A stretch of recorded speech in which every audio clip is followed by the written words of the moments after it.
Hello my friends and welcome to day 3 of the Spring to It Videoathon. Make sure that you check out the description box below because there you're going to find all the prompts in case you're interested in joining us. Even if you can't do all the days, do what you can or want to. We would love to have you join us for what you can. Also, there are links to the channels of all my lovely co-hosts down below and any other pertinent information. Hopefully you'll find there. If not, make sure that you leave a comment down below and I'll be glad to help you with whatever I can. So without further ado, let's get into it.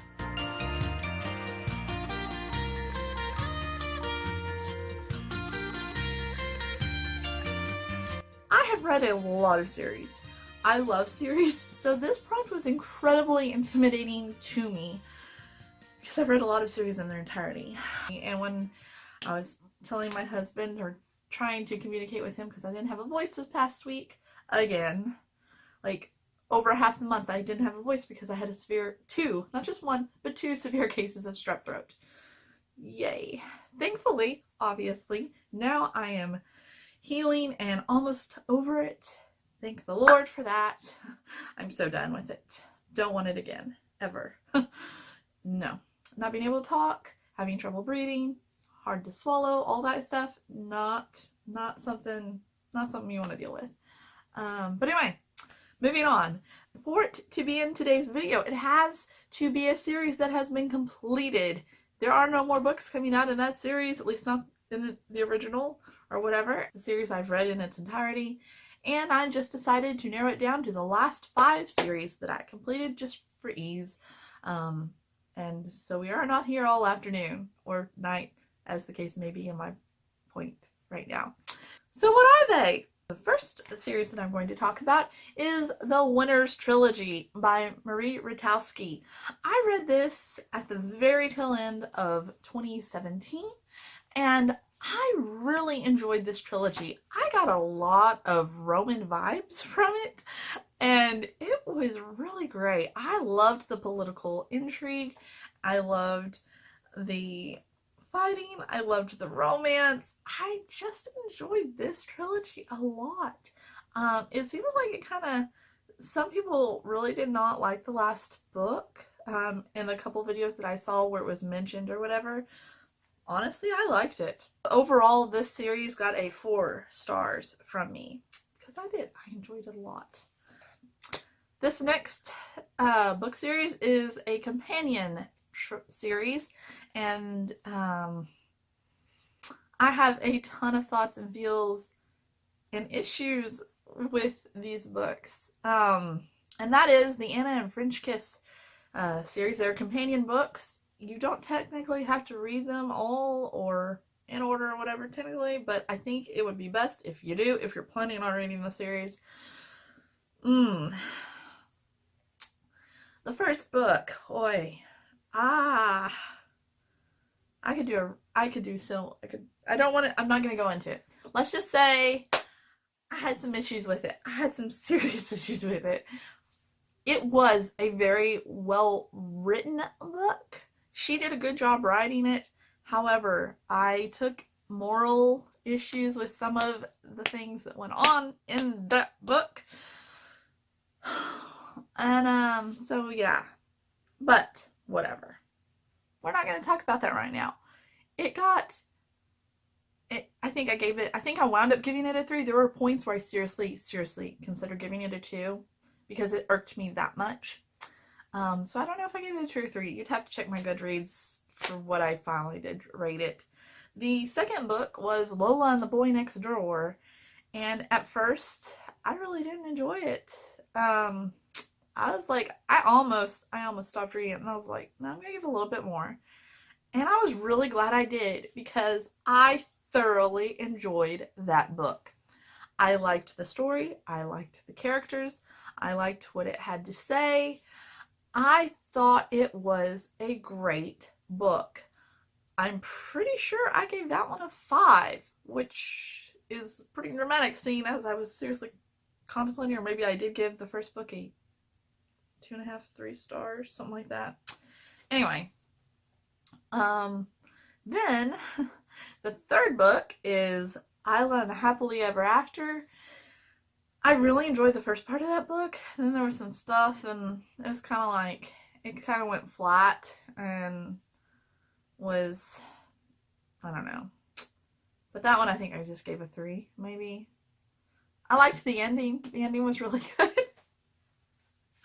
But yeah, not gonna be my favorite series.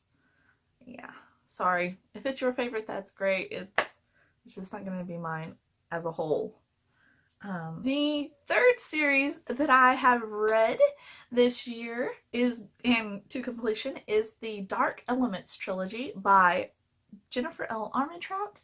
Now, I don't know if you're familiar with Jennifer L. Armentrout's work or her book covers, but they are notoriously awful, like cheesy. Oh dear, not good. I think her best series covers were probably the Covenant. It's called the Covenant series. Yeah, the I am look at that. That just, no. If I hadn't read like 10 of her other books, I probably wouldn't have picked these up. In fact, I put off reading these because of their covers, which is awful, I know. But anyway, this series is about gargoyles and demons, and oh wow, it was interesting. It was fun. It was very enjoyable. It was, I mean, it is a romance series. It is a supernatural romance series, but I had a lot of fun with it. I gave this one a solid 4. It was good.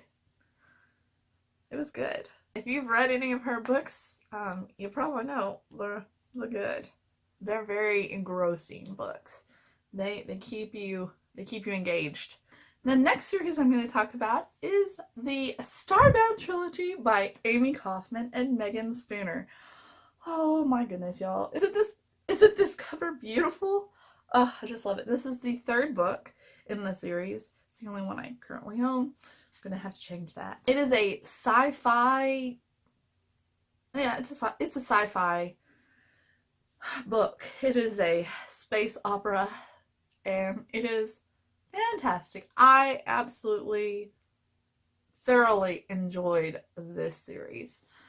It's not a traditional series in the fact that, like, each book follows 2 main characters, and so you're not having, like, each book is focused on them, and then you will see other characters pop up or woven into the story later on in the other books, but you have different main characters for each of the books, and so that's really unique because you're getting a whole new perspective and in the same universe, in the same book universe.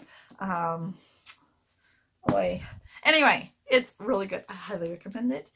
If you like sci-fi, some trippier, more in-depth kind of storytelling, I really enjoyed this one. I felt like it was very well done. The perspectives were well done. Sometimes dual perspectives and more can be extremely challenging, but these ladies did an excellent job, and I am really looking forward to reading more of their books that they put out. I'm so stoked. So yeah, this one, I think I gave it a 5. And bonus, if you've been on my channel for any length of time and you've seen some of my videos, I've talked about the Lunar Chronicles, and I love the Lunar Chronicles. And I'm just gonna say that a couple of the characters in this book reminded me of a couple of my favorite characters from the Lunar Chronicles, with their repertoire and the way that, you know, I love a good rogue with Heart of Gold. It just makes me so happy. Yes, anyway, yeah. Some of these characters just were a little reminiscent of that, and it was just so much fun. Not that it is like the Lunar Chronicles, because it's not, but it was a lot of fun in that regard. It was a lot of fun, like the Lunar Chronicles was a lot of fun, but different, way different. Yeah. The last series that I'm going to talk to you about today is the Chronicles of Nyx series, And that is an 8-book series written by Sherilyn Kenyon. And whoo, yeah, 8 books is a lot of books. And it was a lot of fun. It deals with a lot of kind of the Greek gods, basically, and demons. But demons are different, very different, because they are not demons in the traditional sense. They were created by one of the Greek gods in particular, and I don't want to give any spoilers away so I'm not going to say any more about that. It was fun. I enjoyed the character development. It follows our main character is Nick Gaucher. He lives in New Orleans, Louisiana. It just was a lot of fun. It was interesting enough that I read all 8 books in the series and got to the end and was like, wait, was that the last book? There's another one, right? Is that how she's ending the series? And so I went to her website, and sure enough, that's the end of the Chronicles of Nick series. She is not writing any more of those, at least not for now. It's finished. However, there is a new series that will kind of pick up where this one left off, but with new lead characters, and yeah. And I can't remember how many books that one's supposed to be. If it's 4 books, I think, maybe currently. I don't know. Anyway, as of last week, there was not a projected release date for that first book, but I don't know. It was interesting. It was fun. I'm not sure that I loved it so much that I would just be like, it's not made it definitely onto my rereads list, but I enjoyed the characters enough that I wasn't quite ready to leave the world, especially with the way that it kind of ended. And so I started reading her other series because she's an extremely prolific writer and has like 50 plus books in her repertoire, if I'm not mistaken. Like, she's written a lot. However, the characters that she's written in this world that she's created with all of these books, that is massive. She wrote these characters in adult books first before she wrote the Chronicles of Nick. So some of the things are a little bit different, and she definitely likes the steaminess. Yep, she likes the steam. So, yeah, I don't know that I'd recommend the adult series as much. I mean, there's some books that were really strong and really well done, and it was part of it. I felt like I would have been happier if you'd left most of that out, but whatever. It was good. Back to the Chronicles of Nick. Chronicles of Nick was fun. It was good. I'd give it a 3 stars on the whole over the course of the 8 books. I'd say it's a solid 3. Those are the last 5 series: Chronicles of Nick, Starbound Trilogy, The Dark Elements, Anna and the French Kiss Companion Series, and the Winter's Trilogy. I've read way more than that, but that's all we're going to go over for today. If you're interested in more and hearing more in depth, maybe of some other books, let me know in the comments down below, and we will see about making that happen. Again, don't forget to check out the description box below so that you can see the prompts if you would love to join us, because oh my word, we're having so much fun, and we've got more exciting things planned for you in the month of April. I know that this video is getting out to you late. I am so sorry about that. Again, life happens, things out of my control. You know, when you don't have a voice, it's really hard to do a video, because I know a lot of you don't sign, and I'm not a proficient signer anyway. So yeah, no voice, no videos. Thankfully, it's back today, and so I am posting this a little late, but better late than never, right? Right. I hope to see you here again tomorrow. Let me know if you made a video. Leave a link or let me know in the comments down below, and I will make sure to check it out, because I most definitely don't want to miss that. I hope that you're having a wonderful day and week, and I will talk with you soon, friends. Don't forget to enjoy the story. Bye!